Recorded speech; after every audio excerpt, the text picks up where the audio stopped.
Assalamualaikum warahmatullahi wabarakatuh. Nama Syifa Salsabila, kelas 11 IPA 3. Mekanisme pernapasan pada manusia. Berdasarkan jenis otot yang berperan aktif, pernapasan manusia dibedakan menjadi dua macam, yaitu pernapasan dada dan pernapasan perut. Mekanisme pernapasan dada dan perut meliputi proses inspirasi dan ekspirasi, yaitu pengambilan udara pernapasan dari udara bebas untuk masuk ke dalam tubuh atau paru-paru, serta mengeluarkan gas sisa ke udara bebas. Pengambilan udara atau menarik napas dikenal dengan inspirasi, dan mengeluarkan udara atau menghembuskan napas dikenal dengan ekspirasi. Alat peraga mekanisme pernapasan manusia. Berikut contoh alat peraga mekanisme pernapasan dada dan perut menggunakan balon. Kemudian, jawablah pertanyaan di bawah ini. 1. Jika memperhatikan model paru-paru yang telah dibuat, manakah yang menggambarkan batang tenggorokan, paru-paru, rongga dada, dan diafragma?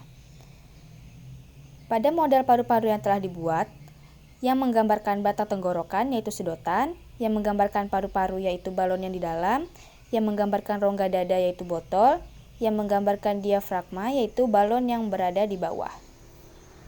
Nomor 2, apa yang terjadi pada kedua balon kecil setelah kalian hembuskan nafas melalui sedotan? Ketika ditiup atau dihembuskan nafas melalui sedotan, maka balon yang berada di dalam botol akan mengembang.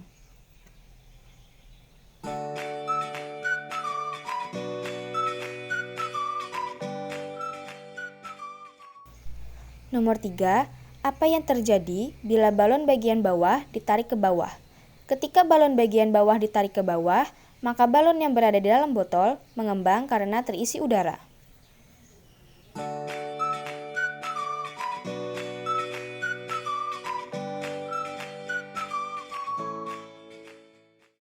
Nomor 4, apa yang terjadi bila balon bagian bawah dilepas kembali?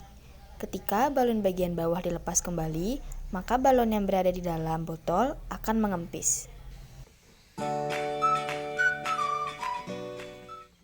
Nomor 5, tuliskan secara urut proses pernapasan inspirasi dan ekspirasi. Pada pernapasan dada, mekanisme fase inspirasinya sebagai berikut. Bila otot antar tulang rusuk luar berkontraksi, maka tulang rusuk terangkat sehingga volume rongga dada membesar. Akibatnya, tekanan udara dalam rongga dada lebih kecil daripada tekanan udara di luar tubuh, sehingga udara masuk ke paru-paru. Mekanisme fase ekspirasi pada pernapasan dada sebagai berikut.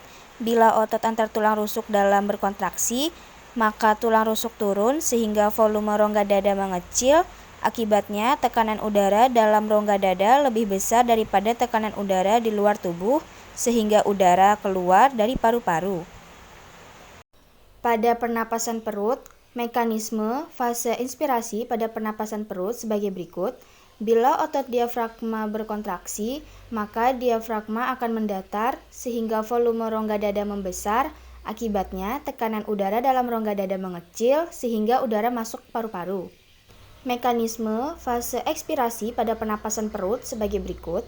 Bila otot diafragma berelaksasi, maka diafragma akan cekung ke arah rongga dada sehingga volume rongga dada mengecil. Akibatnya, tekanan udara dalam rongga dada meningkat sehingga udara keluar dari paru-paru.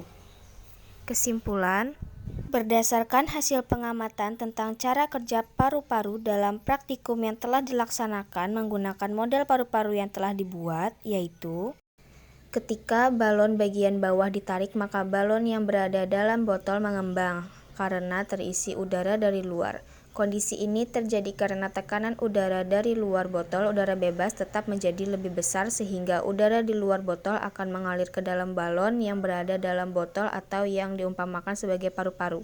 Proses yang seperti ini disebut proses inspirasi. Sedangkan ketika balon bagian bawah dilepas kembali ke keadaan semula, maka balon yang berada dalam botol akan mengempis. Hal ini karena tekanan udara dalam botol lebih besar dan tekanan udara di luar mengecil atau berkurang, sehingga udara dalam balon yang berada dalam botol mengeluarkan udara keluar yang membuatnya mengempis. Proses ini disebut proses ekspirasi. Sekian, wassalamualaikum warahmatullahi wabarakatuh.